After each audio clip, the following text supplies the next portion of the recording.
महालक्ष्मी व्रत कथा। एक समय महर्षि श्री वेद व्यास जी हस्तिनापुर पधारे। उनका आगमन सुन महाराज धृतराष्ट्र उनको आदर सहित राजमहल में ले गए।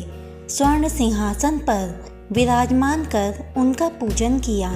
श्री व्यास जी से माता कुंती तथा गांधारी ने हाथ जोड़कर प्रश्न किया, हे महामुनि, आप त्रिकालदर्शी हैं, अतः आपसे हमारी प्रार्थना है कि आप हमको कोई ऐसा सरल व्रत तथा पूजन बताएं जिससे हमारा राज्य, लक्ष्मी, सुख संपत्ति, पुत्र पौत्रादि व परिवार सुखी रहे।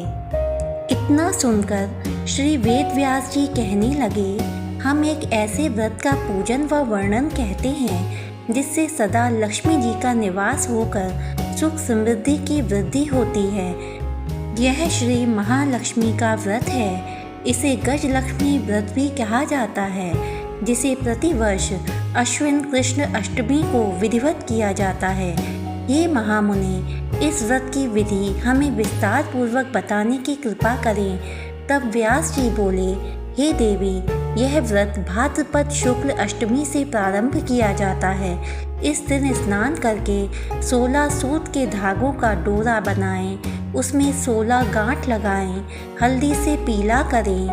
प्रतिदिन 16 दूब व 16 गेहूं डोरे को चढ़ाएं। अश्विन अर्थात कुंवार कृष्ण अष्टमी के दिन उपवास रखकर मिट्टी के हाथी पर श्री महालक्ष्मी जी की प्रतिमा स्थापित कर विधि पूर्वक पूजन करें। इस प्रकार श्रद्धा भक्ति सहित महालक्ष्मी जी का व्रत पूजन करने से आप लोगों की राज्य लक्ष्मी में सदा अभिवृद्धि होती रहेगी। इस प्रकार व्रत का विधान बताकर श्री वेद व्यास जी अपने आश्रम को प्रस्थान कर गए। इधर समयानुसार भाद्रपद शुक्ल अष्टमी से गांधारी तथा कुंती अपने अपने महलों में नगर की स्त्रियों सहित व्रत का आरंभ करने लगी।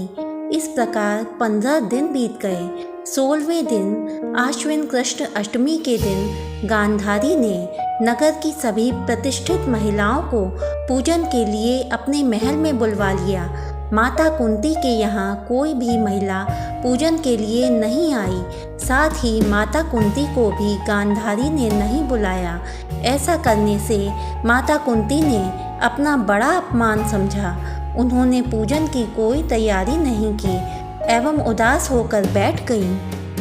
जब पांचों पांडव युधिष्ठिर, अर्जुन, भीम, नकुल और सहदेव महल में आए तो कुंती को उदास देखकर पूछा, हे माता, आप इस प्रकार उदास क्यों हैं? आपने पूजन की तैयारी क्यों नहीं की? तब माता कुंती ने कहा, हे पुत्र, आज महालक्ष्मी जी के व्रत का उत्सव गांधारी के महल में मनाया जा रहा है।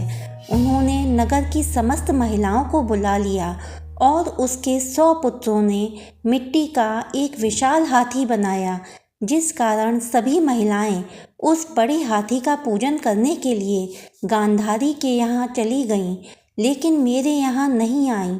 यह सुनकर अर्जुन ने कहा, हे माता, आप पूजन की तैयारी करें और नगर में बुलावा लगवा दें कि हमारे यहाँ स्वर्ग के ऐरावत हाथी का पूजन होगा।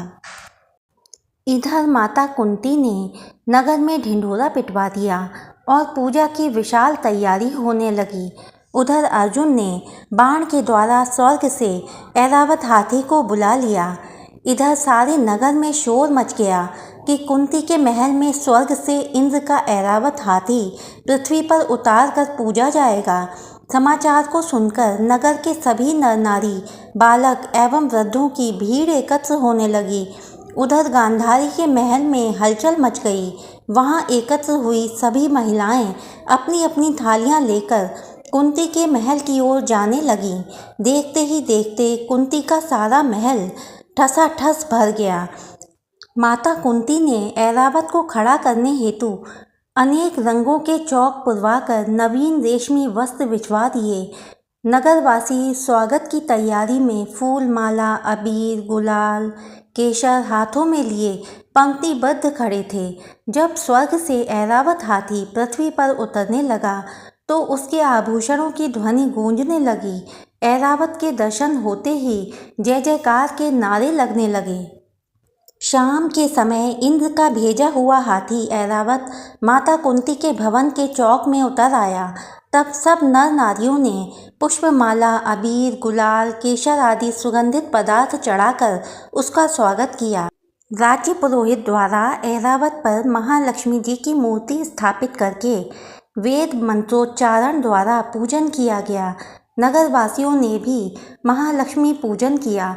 फिर अनेक प्रकार के पकवान लेकर ऐरावत को खिलाए और यमुना का जल उसे पिलाया गया।